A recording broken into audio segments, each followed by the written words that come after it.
Hey guys, how's it going? Nomad Ninja here to teach you how to create an interactive soundboard using Scorpbot. So here we have Scorpbot and our OBS. OBS is what I use, so I'll be showing you how to set it up into OBS. Alright, first let me show you how to capture the stream window. See, I have the stream window there. In order to open the stream window, go to your graphics tab. I always have mine set to show it on startup, which as soon as I open Scorpbot, a stream window is open. If you just want to pop it open for a moment, you can click that. But let me tell you that in order for everything to work properly, you have to leave this stream window open at some point. Like it has to be open the whole time you're streaming, or things aren't going to show up. So what I do is I set it off to the side like that, just so it's out of the way. Alright, so the way we capture it is you're going to hit the plus button and you're going to click on Window Capture, name it, and click OK. And it's going to bring you to this property screen right here. It's going to give you a list in this first drop down of all the open windows, with the exception of OBS itself, obviously. You want to select your Scorpbot stream window, and for the window match priority, you have a few options. You want to choose window title must match, because then it won't show it unless it matches that. Alright. I typically turn off capture cursor, because at any point in your stream, if your mouse crosses over it, it's going to show up on your stream. Then I use multi-adapter compatibility, because I use multiple graphics adapters.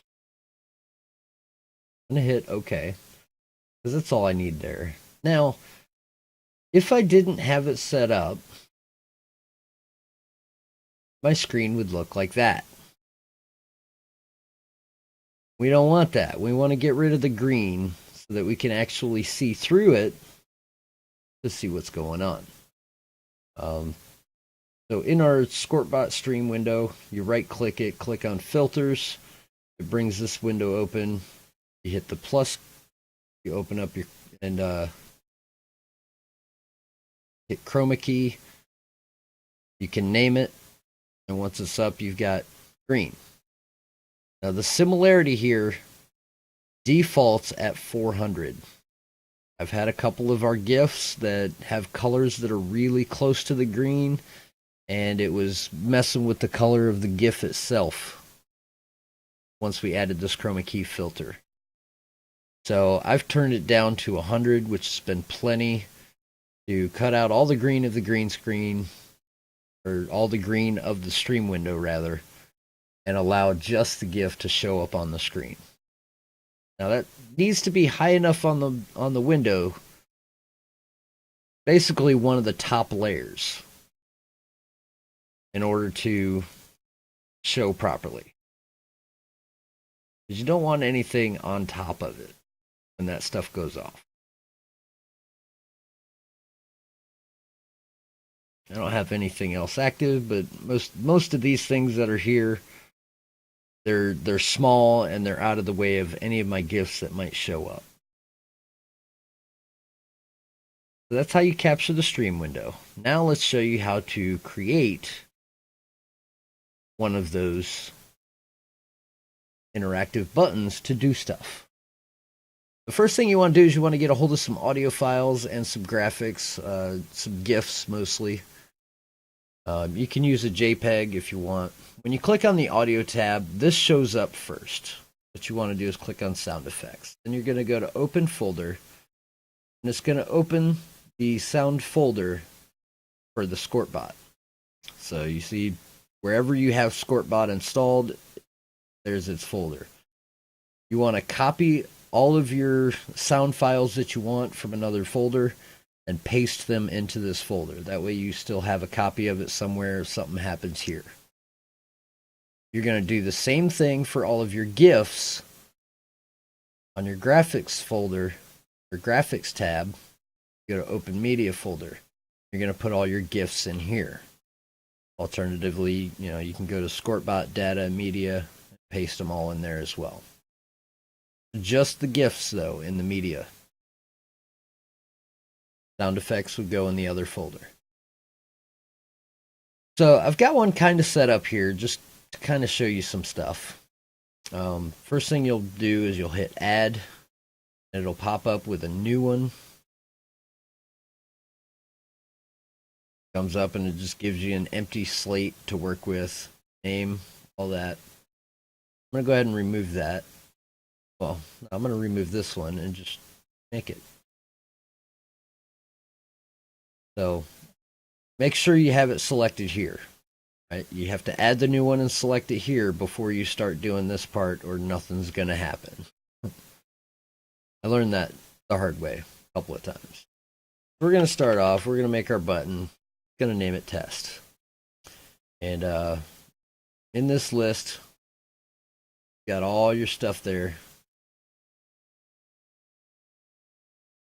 And let's do one called Anime Nut Kick. Why not?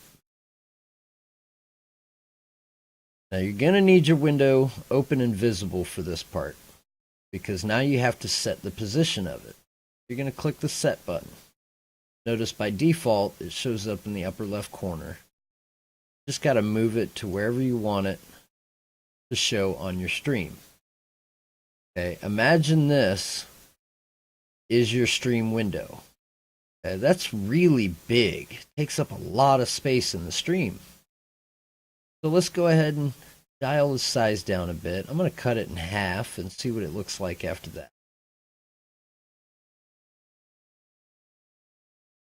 Okay, that's a little better. So I'm going to put it right there. So I've got it centered up a little bit high.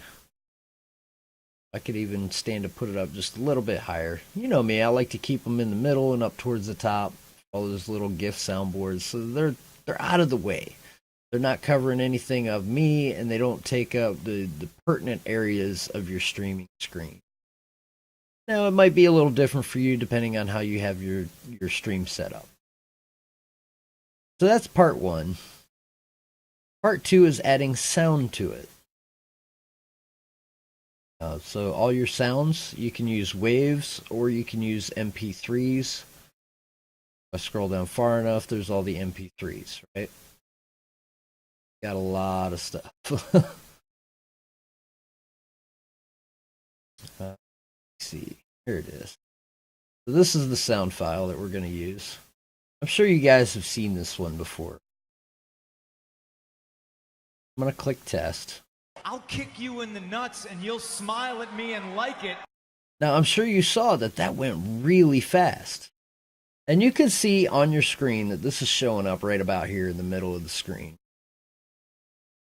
I don't see it unless I click over here to look at OBS. I can see where it's at right here because it's showing up on the captured Scorpbot window.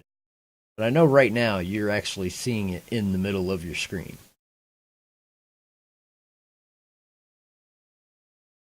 So that went really, really fast, a bit too fast, right? So the only thing I could do is slow it down twice, 2 points. I'll kick you in the nuts and you'll but it's still too fast. You'll smile at me and like it. Make sure you only click that test button once per time. But yeah, so each time you click it, it'll play the entire sound and it'll play a GIF. Now you notice it's still too short of a GIF, so I'm going to turn up the number of loops, and it'll be how many times it actually shows that GIF before it goes off. I'll kick you in the nuts and you'll smile at me and like it. That was still too fast, right? I'll kick you in the nuts and you'll smile at me and like it. And alternatively, you can increase when you lower the delay, it's going to play the frames of the GIF faster. You can increase that to play them slower. I'll kick you in the nuts and you'll smile at me and like it.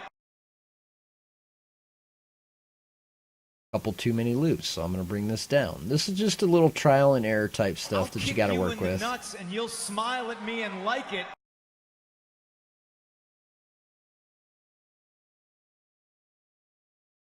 I'll kick you in the nuts and you'll smile at me and like it. You're probably going to get sick of your own soundboard stuff before you ever go live with it. I'll kick you in the nuts and you'll smile at me and like it. That looked pretty good. The sound and the graphic pretty much ended at the same time. That's how I like to do it. You can do it however you want, obviously. If you want to add any text to it, you can do so here. You can put some text in there. There's a few variables that are listed here that you can click on it and click add and it'll put it here.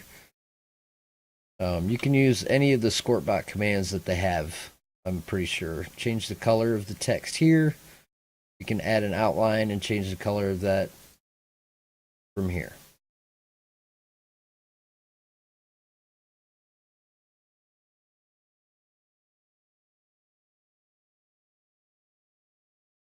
Stuff like that.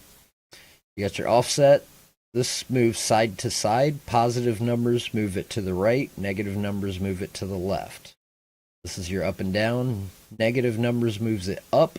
Positive numbers moves it down. And it goes by number of pixels. So if we put in here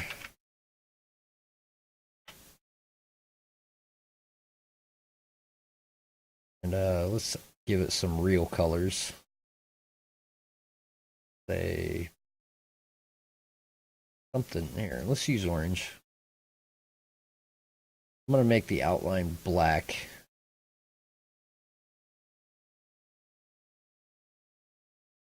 So if I test it, I'll kick you in the nuts and you'll smile at me and like it. Has the text right in the middle of the graphic, right? Basically, this is the window. So I need to move that text. I want to show it down here at the bottom. Okay, so I'm going to move it. Let's start with 100 pixels and see what that does. I'll kick you in the nuts and you'll smile at me and like it. That was pretty good.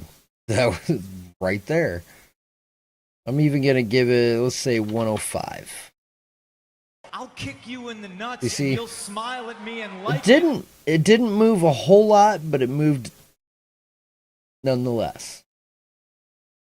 So a lot of that will be some trial and error type stuff, just the same with setting delay and loops, you know, and getting it to look exactly how you want it to look. Once you got all that set up, you'll click the save button, and now it has changed to test. Okay. This is one button. Okay, that's all it is. One button. Do all that. You're going to need to do that for every button that you want to show graphics for. To make a graphical button, you're going to need two things. You need this name right here and this name right here. Okay, and I'm going to show you where that comes into play. So you see over here, I've got a whole bunch of buttons set up here. Really easy, but I'm going to set up a new one for you just so you can see how to do it. Again, I'm going to name it test. And then down here in action, you need to put in what you're going to do. What you want this button to do, how to activate. So first you want to give it some sound effects or graphics, either way. You do $SFX, open your parentheses, and this is where you're going to name it, or you're going to put in that file name. So this is CM, kick you in the nuts. CM and K are capitalized, the rest is not. It's .wave. So here we are, CM, kick you in the nuts, .wave. You're going to feel like kicking somebody in the nuts by the time you're done with it. And then for your graphics side, to make the GIF show up when they hit the button. And this will be just the name of the graphics that you set up. Okay, once you have all this typed in and you have a name, you can go ahead and hit create. and your new button will pop up. You can just grab it and drag it. Now you're going to have to move it and position it for each screen size. Large one, a medium one, and a small one. Okay, I'm going to go ahead and bring this down to a 3. Click update. Down. Perfect. There's my button. If I go over here to the stream, already there, I'll be able to show you.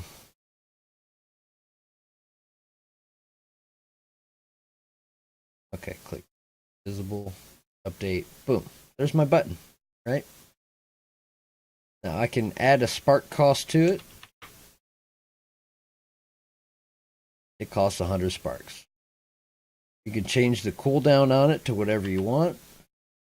Usually have mine, all of these buttons and all of these buttons I have set at 30. These buttons I have set at 15 minutes, which is 900 seconds. Also, there's cooldown groups. I've got these both set on group 10.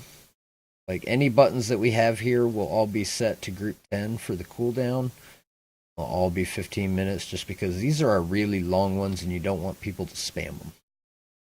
The rest of them I've got set for 30 seconds on cooldown group 1. Now you can make that however you want. You can make, only certain buttons go on cooldown, whatever. It doesn't matter. You can do it however you want. I have it set so all of these buttons and all of these buttons all go on cooldown when one of them is pressed.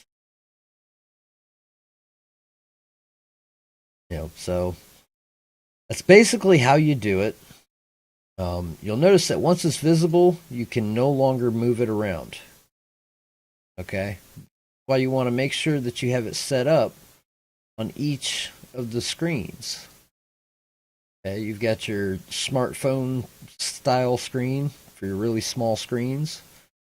You got the medium screens, pretty much your tablets or your older laptops that might not, or even newer laptops that is zoomed in or watching on mobile view could wind up showing this set of buttons. Then you have your large screen, which is your basic. People on PC can see that and use it. Pretty sure the Xbox screen can see this one as well. If you want text to show up in the chat box when somebody hits a button, you can do that also. Just add that text in. And just like with some of the other commands and stuff, you can add some of those fun little command things. Like I can go /me $user and then text, right? Or text, whatever. Okay, what the /me does is it makes the text come out like this, italic. Right? See, the coming soon is just regular, and this one came out italics. The $user gives you whoever pressed the button, their name shows up there. And then it'll say test text. If I click it, it doesn't work when I'm not streaming. I'll kick you in the nuts and you'll smile at me and like it. See, it's not going to show up because I'm not streaming, but that's okay. Quite all right. Go ahead and get that out of the way now. And that's your basically how you set one up. You can change permissions for who can use it, who can click on it. Obviously, if you use user specific, then you got this right here, the permission info. This is where you're going to put in the username of whoever can use that button. Or if you use like minimum rank, the rank that they have to be at least, or minimum points, or minimum hours in your channel. The permission info is where you set that variable.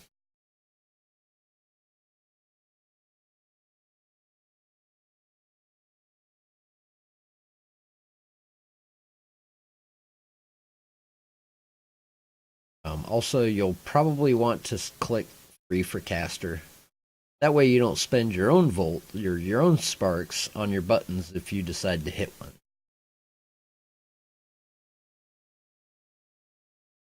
Notice I have all of mine doing italics.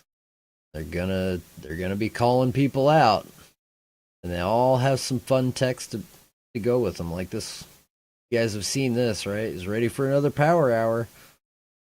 And then the name of the sound file. Make sure this matches the name of the sound file exactly. And once again, this graphics file here, all that is the name of the graphic that you set up here.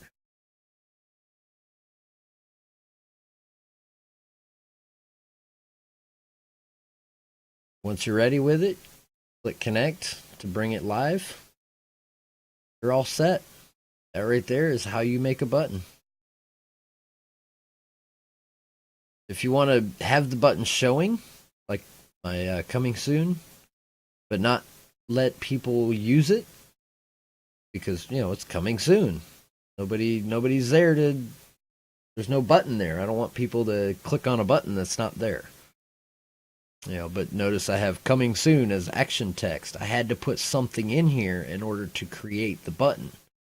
So if somebody clicks on that button, it's gonna spit out coming soon in the chat box.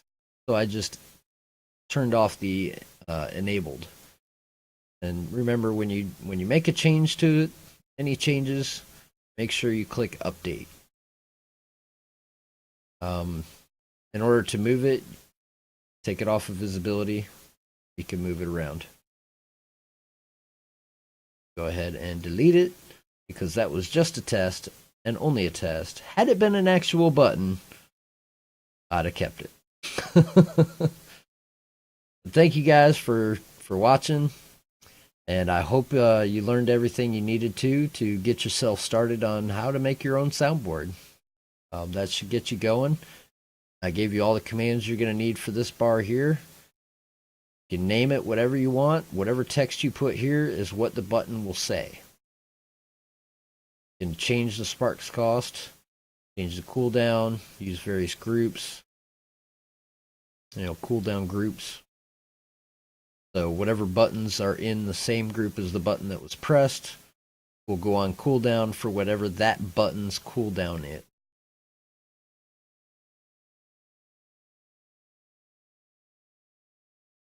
Thank you guys for watching. I look forward to seeing some of your guys' soundboards out there. Back out of my way. You guys have a good one.